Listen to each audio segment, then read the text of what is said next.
Ya, untuk segmen Hiwar Tarbiyah College Universiti Perguruan Agama Seri Begawan hari ini akan berkaitan mengenai dengan tiada kesihatan tanpa kesihatan mental yang merupakan slogan persuratan rasmi bagi kementerian-kementerian dan jabatan-jabatan kerajaan negara Brunei Darussalam. Bersama dengan tetamu kita pada hari ini, kita bersama dengan Yang Mulia Ustaz Abdul Rahman bin Haji Ajak, penolong pensyarah Pusat Pengajian Jawi dan Kitab Turas. Assalamualaikum Ustaz. Waalaikumsalam warahmatullahi wabarakatuh. Selamat pagi, apa khabar Ustaz pada pagi ini? Alhamdulillah sihat. Kita apa khabar? Sihat? Syukur Alhamdulillah.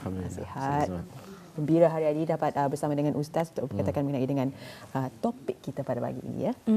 Iaitu mengenai tiada kesihatan tanpa kesihatan mental. Jadi Ustaz ingin juga mengetahui, ya, mungkin menjadi mukadimah lah dulu ni, ya Ustaz, ya.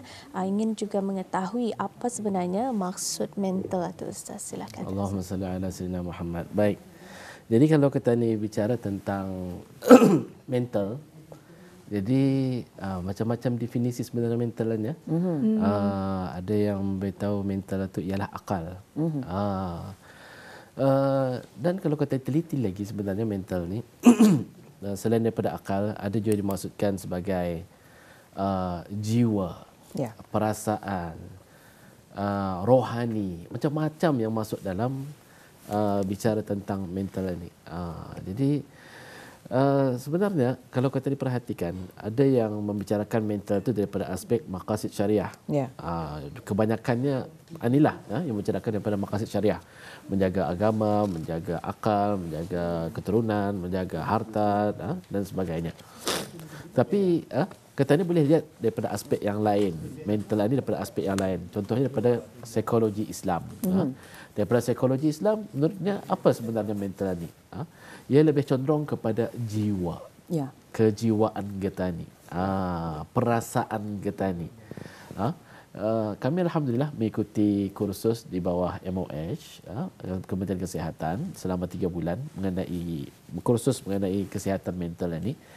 Jadi mental, kesihatan, bercakap tentang kesihatan mental daripada WHO mendefinisikan kesihatan mental ini ialah mental yang sejahtera mengikut komuniti masing-masing. Kalau orang Ketani lain, arah barat pun lain. Kalau orang Ketani mungkin kalau dicakap tentang LGBT, kalau bercakap tentang LGBT contohnya, maka mungkin komuniti kita ni akan menolak. Tapi kalau di barat mungkin akan menerima. Pasal itu memberitahu di sini ni ikut komuniti masing-masing. Okay. Mental yang sihat membolehkan seseorang itu mampu menghadapi tekanan hidup, terus sihat, selamat dan mampu bertindak melebihi jangkaan mereka tanpa diduga. Yang penting ia mampu menghadapi tekanan hidup. Ada sebahagian mereka yang menghadapi isu kesihatan mental, maka mereka ni dia dapat contohnya dia mau kan keluar, kan bekerja, aku mau sudahlah aku give up, rumah tu saja aku seorang-seorang contohnya. Maka ini satu perkara yang sudah ada isu kesihatan mental. Dan mereka yang mental mereka yang sihat dapat belajar dengan baik, dapat bekerja dengan baik.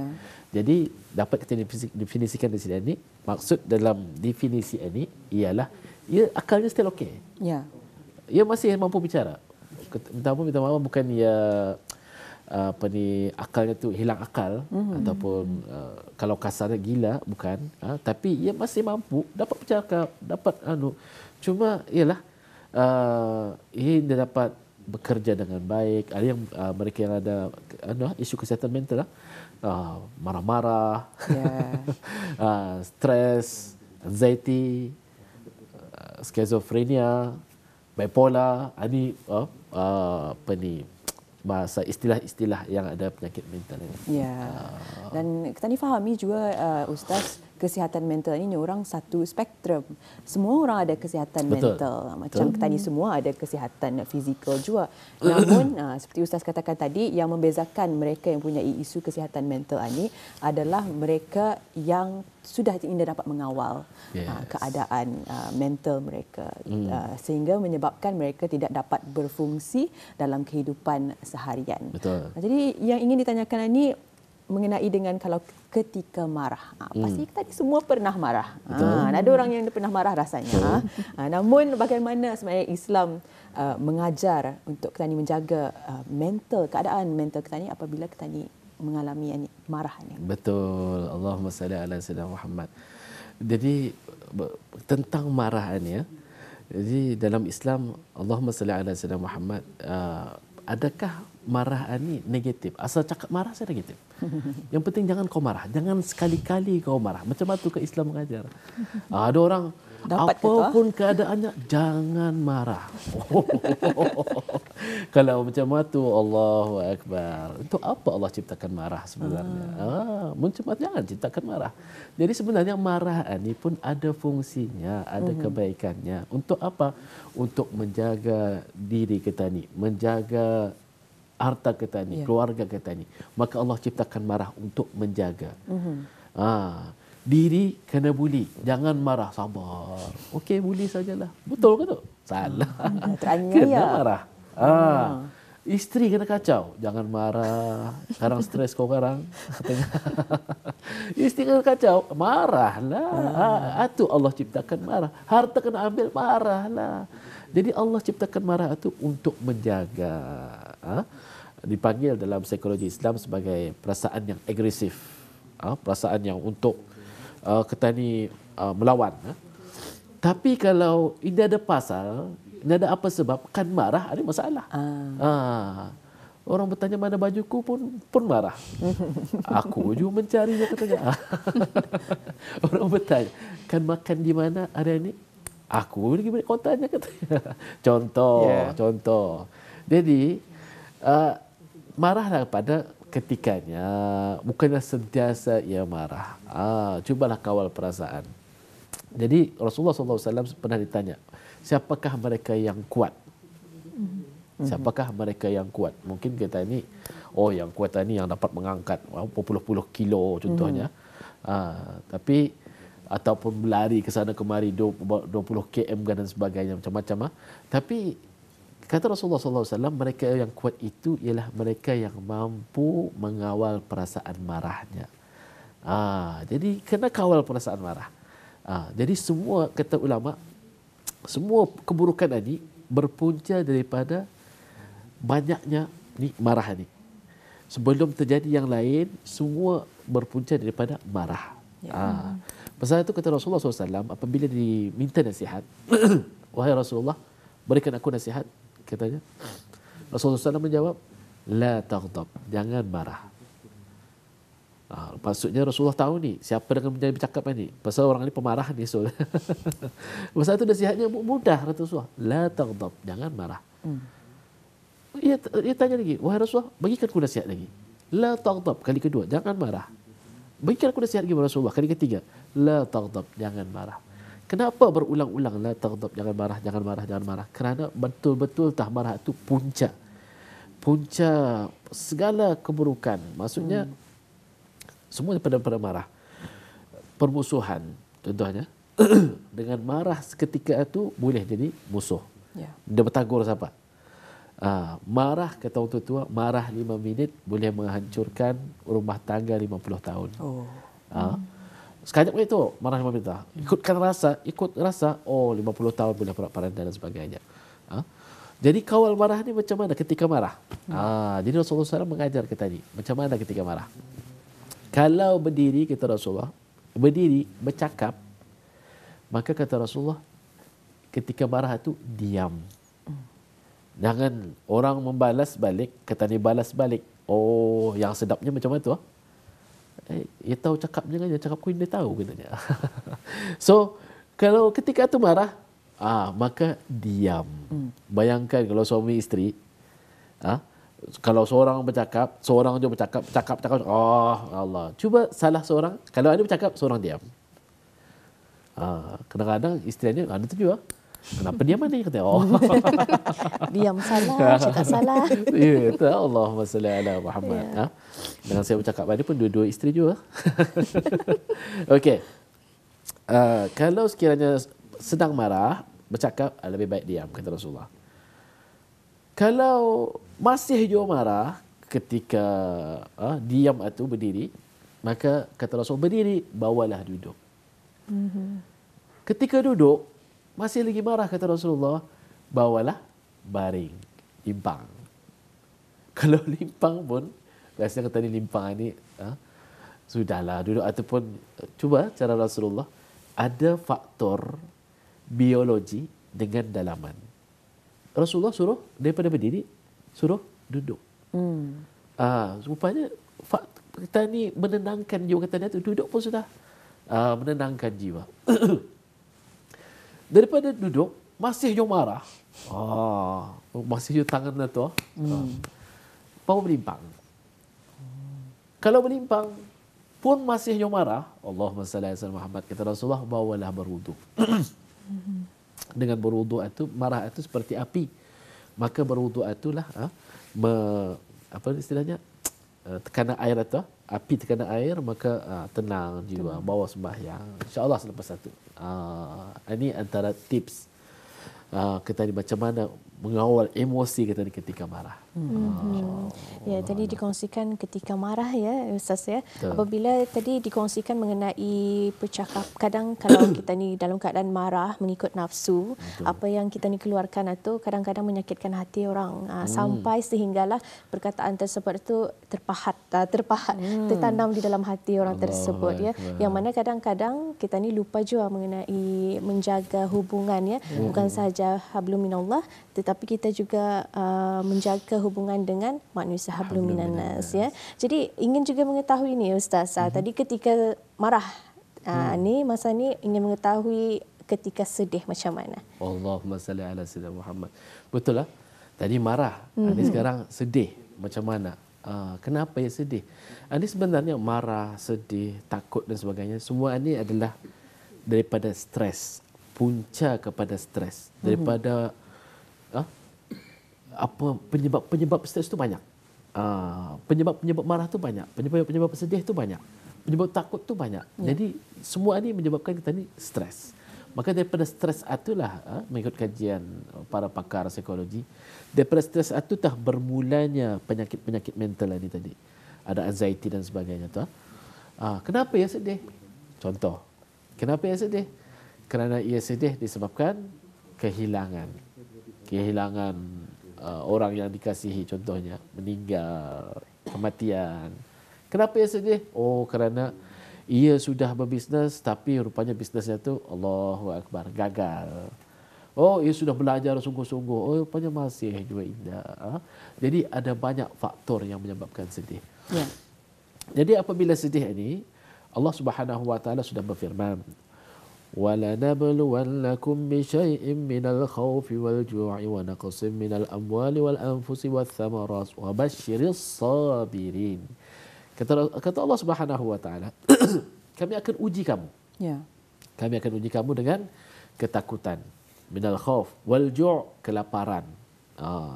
Ustaz, aku ni katanya kais pagi makan pagi, kais petang makan petang. Apa kita makan? Pagi nasi biryani, petang nasi biryani kambing gitu. Hebatnya tu Mas ya. Contoh kelaparan, wal ju' wa naqsim minal amwal, kekurangan harta benda. Wal anfus, dan jiwa. Wa thamarat, dan buah-buahan.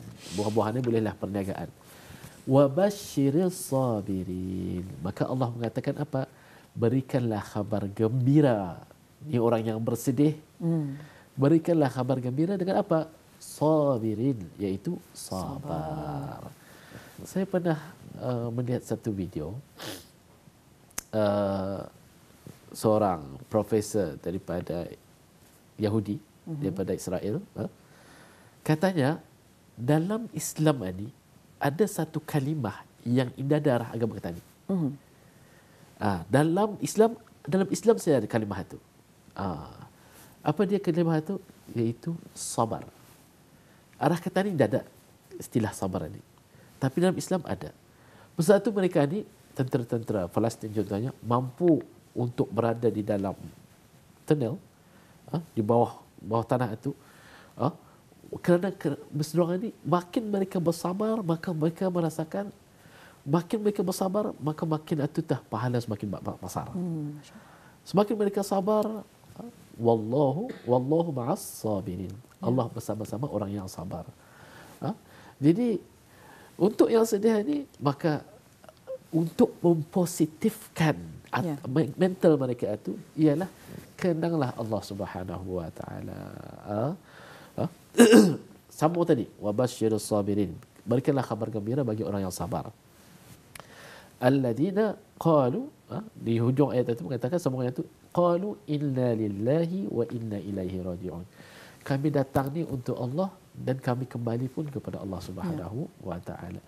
Semua yang terjadi itu adalah dengan keinginan Allah Subhanahu wa taala. Maka ia akan memandang sesuatu yang ia menyebabkan sedih itu secara positif. Ini kemahuan Allah. Walaupun aku tidak mahu, tapi ini kemahuan Allah. Jadi positif. Mempositifkan sesuatu itu. Oh, bisnes gagal, ini kemahuan Allah.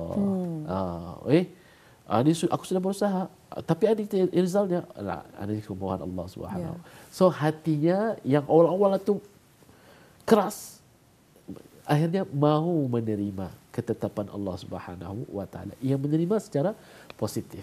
Anitah hati yang tadi sempit, tiba-tiba apabila ia menerima qada dan qadar Allah Subhanahu wa taala, hatinya akan lapang. Ada kemahuan Allah Subhanahu wa taala.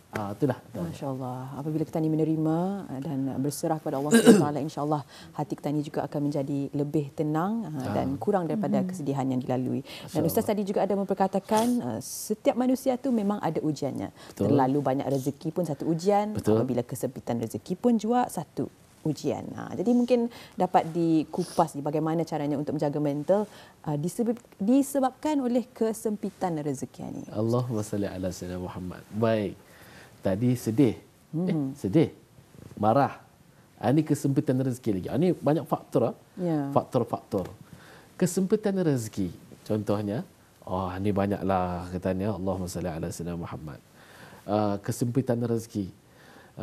Sehingga banyaklah saya mendengar, menerima, mahukan bantuan ini, barang-barang asasi, makanan. Aku ini Ustaz, anakku sudah 8 orang. Sungguh pun sempit rezeki, anak ramai-ramai. Masya Allah, tabarakallah. Cucu lagi berapa orang. Masya Allah, tabarakallah. Jadi macam mana kata ni yang kesempitan rezeki ini? Jadi yang pertama, Allah sudah berfirman, wa ma min dabbatin illa 'ala Allah rizquha. Ini ada sesuatu pun yang melata di muka bumi Allah ini, melainkan Allah sudah tetapkan rezekinya. Allah sudah jamin rezekinya. Jadi kita ni berperasan rezeki itu akan datang bila aku berusaha. Aku ini berusaha, rezeki itu datang. Itu katanya gaji itu kerana aku berusaha, bukan kerana Allah. Betul. Kalau itu punya pemikiran, itu punya pegangan. Aku berusaha baru tahu. Kalau aku tidak berusaha, Allah yang mampu bagi aku rezeki. Allah yang berkuasa bagi aku rezeki. Jadi pemahaman yang salah. Kerana semua itu ialah Allah yang tetapkan. Hakikatnya kita ni, semua yang kita ni semua Allah bagikan rezeki. Pasal itu Rasulullah disebutkan tadi, kami tetapkan rezekimu. Ketika ni, jangan terjauhlah. Makanan masuk ke dalam, berfungsi, ketani kamu mengarahkan makanan tu. Ketani kamu kata, okey, makanan masuk, okey, masa ni usus tolong berfungsi, kita digerakkan. Jantung, jantung, jangan berhenti, terus pump. Ketani kita menggerakkan. Pengaliran darah tu, ketani kah menggerakkan? Tidak. Jadi Allah yang menggerakkan. Tapi kenapa yang bab itu kita diserahkan kepada Allah, tapi kenapa bab rezeki kita ni mesti, aku mesti berusaha kalau ini. Jadi nombor satu sekali, dari segi, ini maksudnya daripada akidah. Pasal itu kita faham, mesti belajar akidah dari segi akal. Tapi dari segi adat, ni kalau anda belajar akidah, kalau saya terangkan ni 1 jam, 2 jam benda selesai. Tapi baki 2 minit lagi, Ustaz. 2 minit lagi? 2 minit. Okey. Dari segi kebiasaan, adat, rezeki itu betul. Dia dapat kata ni, macam tu aku tertahan sajalah di rumah. Rezeki datang, katanya. Dia dapat juga. Atu jahil, maksudnya orang itu jahil adat. Apa adat kebiasaan?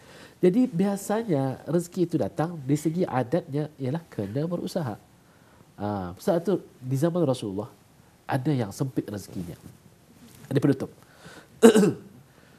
Maka ia mengadu kepada Rasulullah, Rasulullah, aku ni sempit rezekiku, wahai Rasulullah. Yeah. Jadi kata Rasulullah, apa kau ada di rumah? Aku ada 2 bilah kapak. Bawa kemari, kata Rasulullah. Bila sudah ada 2 bilah kapak itu, Rasulullah berkata kepada sahabat, siapa yang mau membeli 1 kapak? Seorang beli, aku mampu cuma dia, Rasulullah. Siapa lagi tinggi? Aku mampu beli ni. Aku beli. Akhirnya dijual lah. Dapat duit. Kata Rasulullah, arah laki-laki tadi tu, duit ini belikan makanan untuk ahli keluargamu. 1 kapak lagi engkau cari kayu api, jual. Selepas sekian masa, jumpa aku lagi, kata Rasulullah. Ia buat seperti mana Rasulullah. Akhirnya, macam mana rezekimu, kata Rasulullah? Alhamdulillah. Okey. Ini mengajarkan kepada kita ni supaya apa? Berusaha. Ya. Jangan mengharapkan daripada bantuan semata-mata. Berusaha. Ya. Wallahu taala alam. InsyaAllah dengan usaha, dengan doa dan kita ni tawakal kepada Allah SWT, insyaAllah segala rezeki itu akan datang pada masanya, insyaAllah. Terima kasih Yang Mulia Ustaz atas perkongsian yang beri begitu banyak makna kepada para penonton kita ni untuk hari ini. Untuk segmen Hiwar Tarbiyah Kupu SB, tiada kesihatan tanpa kesihatan mental. InsyaAllah kita ni akan bersua lagi Yang Mulia Ustaz. Assalamualaikum. Assalamualaikum warahmatullahi wabarakatuh.